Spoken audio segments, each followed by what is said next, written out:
Hi guys, this is Vineet, and in today's video we will talk about the concepts of detaching and attaching a database inside SQL Server. Let's quickly go to notes. So these are the notes that we will be covering today. So this will be a lengthy session, so what I would suggest is to jot down the notes as soon as I am teaching them. Also, if it's not possible for you to jot down the notes, then and if you need the PDF copy of this notes, what I would suggest you is to do the following. So in order to do if you want a PDF copy of the notes, what you can do is you can quickly go ahead and subscribe to my channel. Just below this video you will see a subscribe button. Click on that subscribe button. Once you click that subscribe button, it will show you a bell icon. Click on that bell icon, select all notifications to get notifications regarding all my upcoming videos on this database movement series. Once that is done, you can take a screenshot of the bottom section which displays the name of the video, as well as it also shows whether you have subscribed to my channel. Take a screenshot of that. I've included a sample here on this slide, so this should be the screenshot, the bottom section, the black screenshot you see. So I need that part of the I need that screenshot from your end. You may send that screenshot over to my email address at vermavane@gmail.com. So once I receive your email, I will check that screenshot for the name of the video and send you the PDF copy of that video accordingly. So now, otherwise, if you don't want to send me an email, you may jot down the notes as soon as we are discussing it during our discussion. So let me go ahead and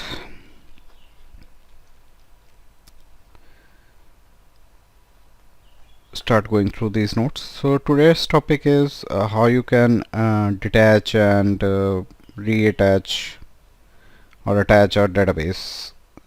So we will discuss some of the concepts here.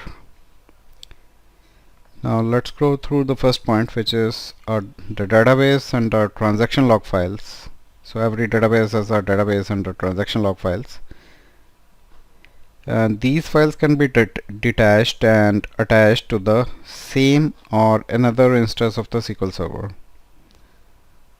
So all of these detached files can be attached to the same instance of the SQL Server or to another instance of the SQL Server. And this is basically particularly useful in the situation if you want to move the database to another instance or another computer. So for example, if we have upgraded the SQL Server to a new version on a separate box, what we can do is we can detach the file from the previous version of the SQL Server and attach it to the newer version of the SQL Server installed on different machine or on the same machine. And we should not be attaching or restoring databases from unknown and untrusted sources. This is one of the very important points. So we should not be attaching any unknown databases or any databases that are from untrusted sources, as these databases can contain malicious code, and that malicious code might execute unintended transact SQL code or can cause error by modifying the schema or the physical database structure. So these are some of the reasons why we should not be attaching the databases from the unknown or untrusted sources. But in case if you still want to use that database from the unknown on the untrusted source, what you can do is you can run dbcc check on that particular database on a non-production server. So you can take that database to a non-production server or test server, and you can run dbcc checkdb command on that database to check that database. And also you can examine any stored procedures or other user defined code in the database, like functions, etc. You can examine that to make sure that the code is okay before using this database on a production server. So this is one of the very important points which we have just discussed. You should take care of that. Now let's talk about some of the points that have to be considered during the detaching of a database. So what happens when you detach a database? So when you detach a database, it only removes it from the instance of the SQL server, but leaves the database intact within its physical database files. So when we detach a database, it's only removed the database from the instance of the SQL server, but actual physical files of the database are still present, and also the transaction log files are still present along with the physical database files.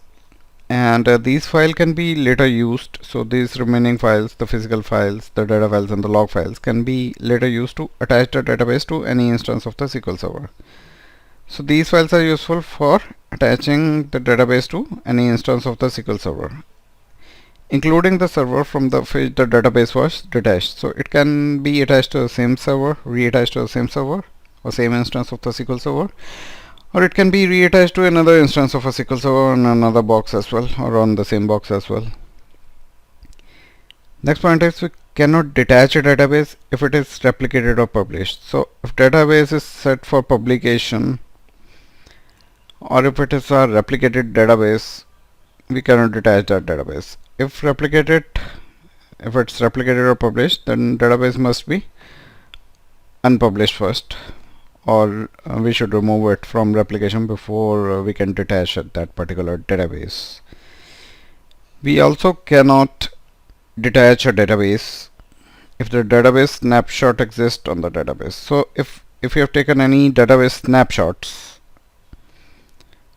on a database, that database cannot be detached. And before you can detach a database, you need to drop all of the snapshots. So all its snapshots need to be dropped in case you want to detach a database. And a database snapshot cannot be attached or detached. So any of the snapshots taken for the database, we cannot attach those snapshots to any of the instance of SQL Server. We cannot detach a database if it is a part of always on availability group. So if we are using a database in always on availability groups, those databases cannot be detached. And in order to detach it, we need to remove those databases from the availability groups. Next point is, we cannot detach a database if it is being mirrored. So if a database is used for mirroring operation, that database cannot be detached. So let's repeat it again. If a database is being mirrored and is being used in the database mirroring session, that database cannot be detached. Until this mirroring session gets terminated, we cannot detach this database. We cannot detach a database if it's in the suspect mode. So a database can be in various modes. So one of the modes is suspect mode. If the database is in suspect mode, we cannot detach that database. And in order to detach it, we need to put this database into an emergency mode. So in this session, this will be a theoretical session, so we will not be covering any practicals into this video. So I will be making practical videos on this theory part later in my upcoming videos. So keep an eye on this, and please subscribe to my channel in case you want to get the notifications. So please go ahead, there is a subscribe button at the bottom of this video, click on that. Hit on the bell icon, select all notifications to get notifications regarding all my upcoming videos. Now let's proceed ahead. We cannot detach a system database. So any of the system databases we have cannot be detached. Also, we lose information about the differential base of a differential backup. So what is a differential base? A differential base is basically a full backup. For any of the differential backups, differential base is full backup. So we basically lose the information about the differential base once we detach a read-only database. That is true only for read-only databases. We lose information on the differential base. We will talk about how to deal with this situation later. Basically what we do is we take a full backup after we reattach it to a different instance of a SQL Server. So we do that. Now next topic is how to respond to errors during the detach process. So sometimes while detaching the database we do get errors. So let's discuss on how to respond to those errors. So if we get any errors during the database detach process, it basically prevents the database from closing cleanly and the transaction log from being rebuilt. And following corrective actions can be taken in order to circumvent that situation. So what are those measures? So if we get any error, we should immediately reattach all files associated with the database, including all the files and not just the primary files. So once all the files are reattached, then we should try to resolve the problem that caused the error messages during the detach process. Then we can try to detach the database again once we resolve the errors associated with the database. Now let's talk about the attaching a database. So far we have talked about the points to be considered while detaching a database, and now we have come to a topic, attaching a database. We can attach a copied or a detached SQL Server database. So these are the two kind of databases which can be attached, and all the data files including the MDFs and the NDF files. MDF is the primary data file and NDF are the secondary data files. All these files must be available while we are attaching a database. And if the primary data file is being attached is read-only, the database engine automatically considers or assumes that the database is read-only. If the primary data file being attached is read-only, database engine considers the whole database as read-only. Now if you are attaching an encrypted database, what you need to do, you need to open up the master key for that database. You need to open the master key for that database by executing the following statement: open master key decryption by password, and you need to provide the password. We can also enable automatic decryption of the master key by executing the following statement. So that statement, if you want automatic decryption of the master key, then before attaching a database we can run the command alter master key add decryption key by service master key. We can run this command if we want the master key to be open automatically. Now let's talk about some of the requirements for attaching the log files which we have detached. The requirements for attaching log files depends on whether the database is read-write or read-only. So they are now we are talking about the log files. So attaching of log files. So the attaching of log files depends upon the whether your database is read-only or is in the read-write mode. For basically read-write databases, we usually attach a log file in a new location. That's fine. In some cases, reattaching a database requires an existing log files. So basically, while attaching a log files for a read-write database, we can attach a log file in a new location. That can be done. And in some of the cases, it is required. In some of the cases for reattaching a database, it requires its existing log files as well. Therefore, we must keep the copy of all the detached log files until the database is successfully attached without them.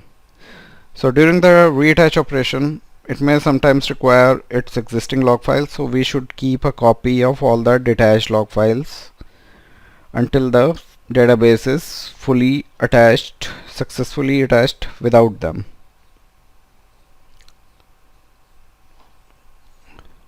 Alright, so until the attachment is done, we should keep the copy of all the detached log files. That's the main point.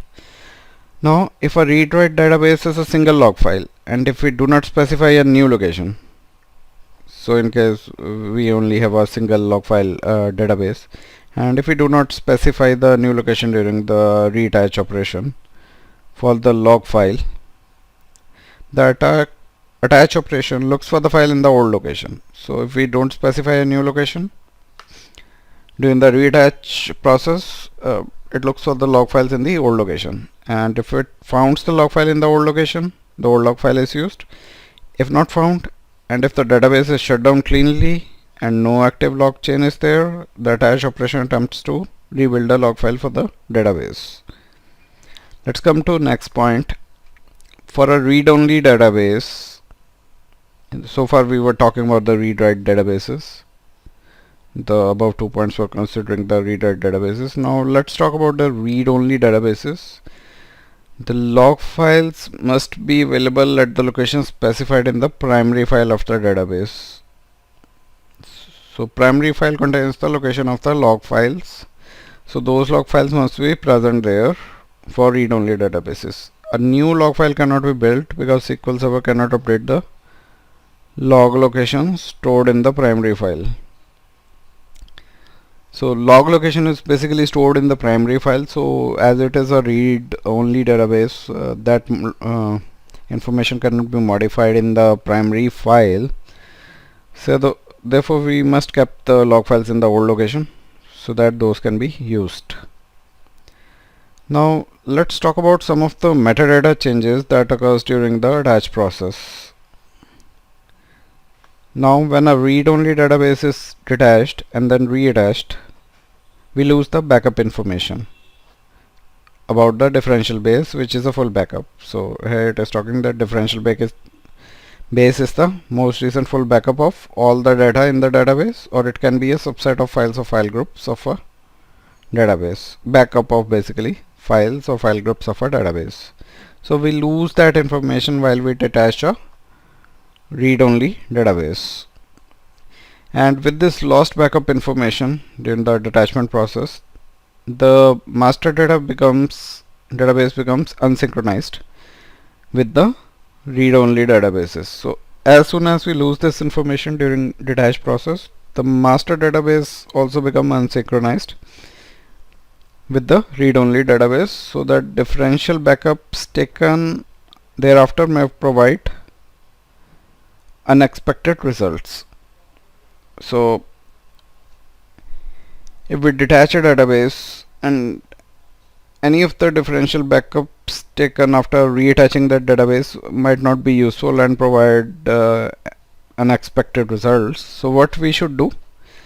So if we are using differential backups with the read-only database in case, so what we should do after reattaching the database, we should re-establish a new differential base. How we can do that? We can do that by taking a full database backup after we reattach the database. So after we take a full backup after reattaching the database, our master database becomes synchronized. And during attach process, the database startup occurs. This is one of the points. Any database that is fully or partially offline or is in restoring state cannot be attached. If the restore sequence is stopped, then only we can attach the database. After this, we can continue with the restore sequence. Now let's talk about attaching database to another SQL Server instance. So we can attach a database to the same SQL Server instance or to another SQL Server instance, maybe on the same box or on the other box. Let's discuss some of the points. A database created by most recent version of SQL Server cannot be attached in the earlier versions. When we attach database onto another SQL Server instance, to provide a consistent experience to users and the applications, what we should do? We might have to recreate some or all of the metadata for the database. Examples, logins and jobs should be recreated on the other server instance. So these are some of the points that are to be considered while detaching and reattaching the databases. And I hope you like this video. In case you need the copy of this notes as PDF format, please send me the screenshot of the section below this video on the email address vermavane@gmail.com. I repeat, it's vermavane@gmail.com. The sample screenshot is given below what I need from you.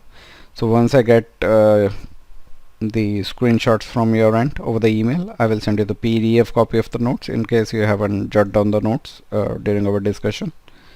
So these are huge notes. It's, I think, better to send email so that you can get a copy of the PDF notes.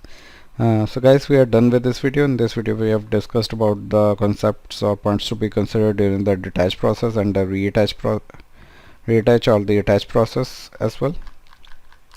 I hope you like this video. Please like, comment and share this video with your friend. Also please subscribe to my channel by hitting on the subscribe button below this video, and hit on the bell icon, select all notifications to get notifications regarding all my future videos. I thank you so much for your time on this video. You have a wonderful day ahead.